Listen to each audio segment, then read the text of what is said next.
Hello ladies and gentlemen, welcome back to the channel, UKMtG, and it's Jordan here. And as you see, it's time for us to crack open a bundle of Ravnica Allegiance. But before we get started, please make sure you like and subscribe to the channel. And yeah, without further ado, let's crack this puppy open and see what we're going to get. Luckily there's already a corner missing, so I'm not going to struggle for at least a couple of minutes trying to get into the box, which is what we normally do on a bundle opening. There we go. Alright, and whooshka. Right, so as usual, we get our box. We get our filler box, also useful as a booster holder and dice box and 5 million other things people use these things for, but sadly don't need anymore, so let's get rid of that. And before we get to the booklet, let's have a look at the artwork on the poster. So we got, ooh, very nice, very swizzy, quite like that, not bad. I need to start hanging these things up. Right, so let's have a look at the book. So we generally always go past the second wave and various things like that. So it talks about all the different 5 clans, the Cold War, and Ravnica. Dovin, Kaya, Domri, Zori Senate, Ravnica, Syndicates. Wait, where's the top 10? There we go. 10 coolest cards. So Domri Chaosbringer is number 1. Yeah, it's fairly good. I quite like that. Prime Speaker Zanifar. Yeah, Mirror March, Rakdos, Taser, Captive Audience, Mortify, Persistent Petitioners. Wow, it's nice to see a common in the top 10. That's very unusual. It's quite nice to see though. Pestilent Spirits and Mass Manipulation. One card that is not on here that is currently jumping up in value is what was it? Hydrocrasis. You know, the snake hydro jellyfish thing. Yeah, it's quite good. It's even got, ooh, it's actually even showing the cards for the unique cards from the Domri deck and the Buy a Box promo as well. Wow, cool. So that's actually quite interesting. Normally they just mention it. So yeah. So that's the booklet. On to the good stuff. So we have our bundle box. We have our, so we have our foil, some foil lands as well as non-foil lands. They're all in there. We have a random sort of card insert. I was actually hoping that would be a corporate arena. Obviously not this time. They're not doing it on these bundles just yet. We should. We got more inserts, and we have a dice. We got the Zorius one, so that's interesting. And without further ado, we have our bundles. Very nice. So we have our boost packs. 10 in total, and I think we're going to open. Ooh, we got Domri to start and Domri to finish. That sounds and looks just about perfect. So, without further ado, let's jump into the packs and see what we get.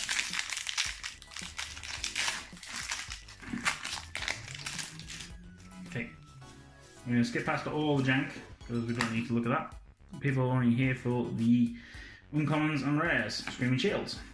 We have a Mortify, Swirling Torrent, and Thrash and Threat.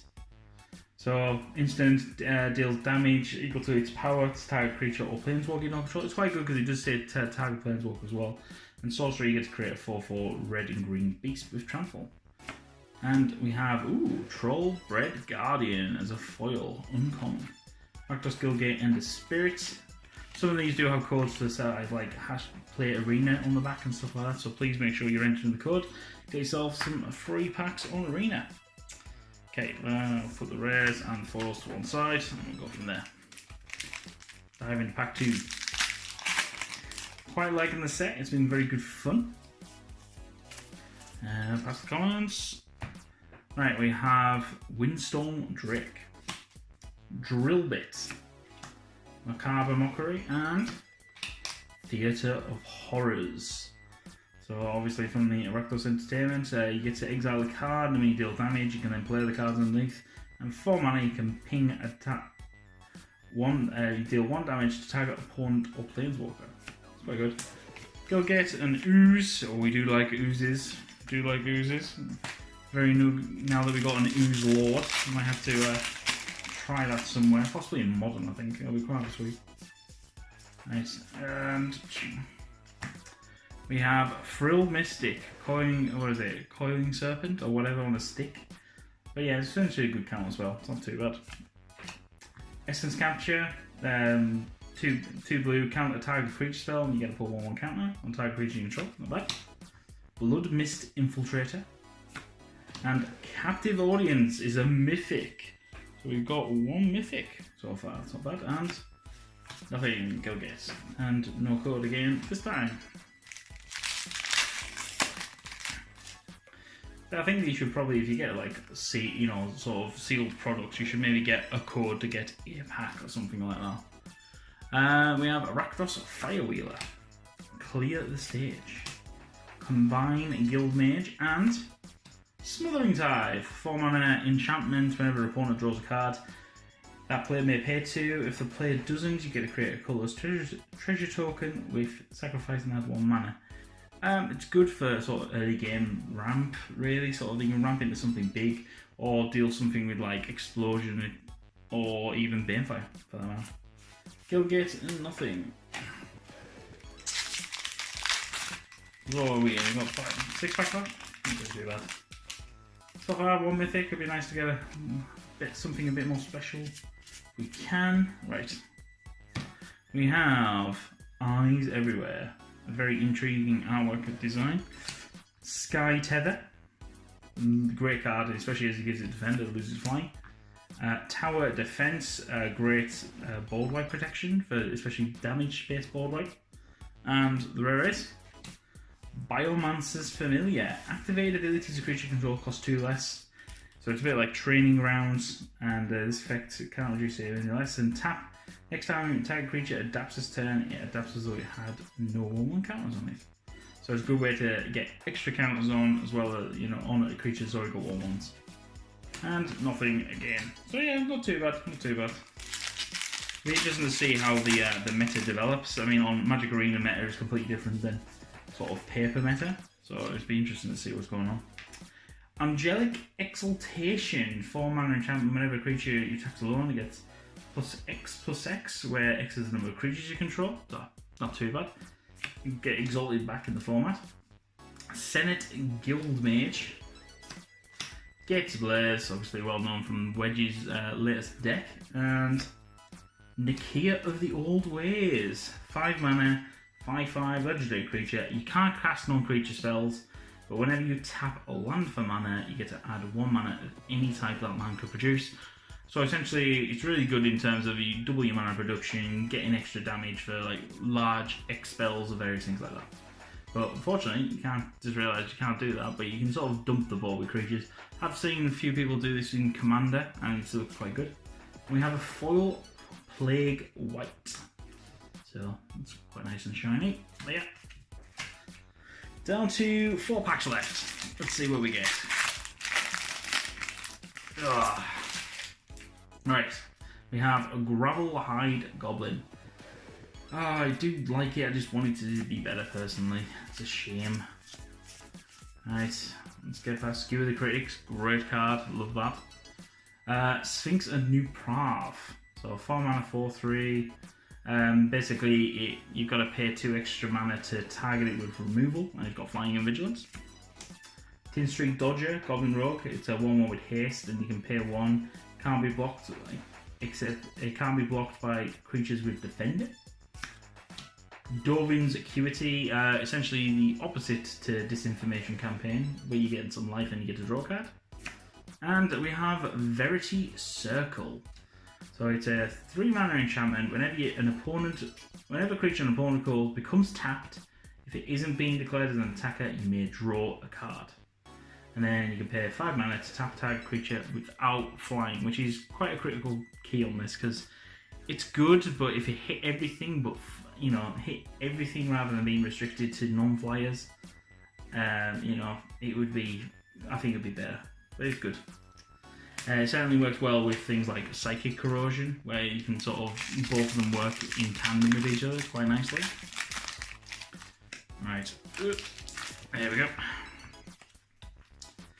So, Very Jurist. One of my favourite cards at the moment. I enjoy playing this card called River of the Wild. Creature spells you can't be countered, and non-token creatures have Riot. So it's rather sweet. Gate Colossus, great 8 mana 8/8 that can get cast for real cheap, especially in turn 4. Sphinx of the Guild pack, 5/5, it's all colours and it's hexproof for monoclonal removal. Is kind of relevant in that fact. We're getting to 7 mana, it's a bit of a pain. It's a shame it doesn't have a cost reduction on it for Gate, so that'll be even better. And Lavinia Azorius Renegade. So she's a 2 mana 2/2 legendary creature. Each opponent can't cast non-creature spells with converted mana cost greater than the number of lands that player controls. Whenever an opponent casts a spell, if no mana was spent to cast it, counter that spell. So it's great for like stopping big burn spells or big extra spells in terms of sort of like cheat reduction. So things like Miracle can't be cast is really good because generally you're miracling for cards and you can't get to cast them because you don't have enough land. So it's good for like that, and then anything that's free you get to sort of counter it as well. So it's rather good. So you've seen some playing Commander. It's rather interesting though. Guildgate and the Spirits. Last 2 packs we've got a Kaya to start with. Right. Right, we have Silhana Wayfinder. So 2/1, and there's a look at the top 4, reveal a creature, yeah, it's a bit boring. We have Cult Guild Mage, 2 mana 2/2, discards a card or you deal 1 damage. Cry of the Canarium is a 3 mana, deals -2/2 to all creatures, and all creature cards that into the graveyard are put further than the battlefield this turn, if it gets exiled instead, or if a creature would die, it gets exiled. It's really sweet. And then we have Godless Shrine. There we go, finally a dual land. Not bad. So obviously it's Shockland, fall 2 in the Orzhov colours. And just like that, we also have an Orzhov Guildgate. So last pack, let's see what we get. Gotta have something sweet in there. Donnery, she's my, Gruul's certainly my guild. I love playing them. They're fantastic colour buy. So let's see if they're going to be good to me this time. So we have Depose and Deploy. So tap target creature, again, works with Verity Circle. Get to draw a card as well. And then Deploy, you get to create 2 1/1 colours there, and then you gain life for each creature you control. So it's quite good. Works quite nicely.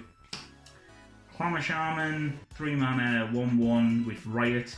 And when it attacks, you get to declare a creature and opponent controls can't block. So it's rather good.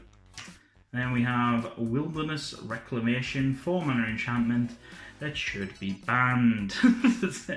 It is ridiculous and overpowered, and oh my god, I hate this card. I really do. I hate it with a passion and a vengeance, and think that this is a big mistake. That's my opinion. Then we have Angel of Grace, our second mythic for the bundle. It's 5 mana, 5/4 with flash. It also has flying, and when it enters the battlefield, damage that would reduce your life total to less than 1 reduces it to 1 instead. Then you can pay 6 mana and exile it from your graveyard to gain 10 life. Now, this only works against damage-based effects. Life loss effects still work. May have learned that the hard way, but we're not going to discuss that because I may get salty. So, do I have anything good to spoil? No. We don't have anything. Well, we got this lovely Illumination token. Absolutely stunning. So yeah, so that is it for our bundle openings. Very nice. It's good. I finally can store my cards in the appropriate box. I like using love using these as my set storage. It's really useful because generally they're all unique and on the end and all colour wise, so it's always useful to do. So yeah, that's been it from me, UKMtG. Please remember to check out the playlist with other bundles we have opened, and also check out our Twitch. We are starting to stream games. So yeah, please just keep an eye on the channel. We've got big things coming up soon. Thank you for tuning in. Goodbye.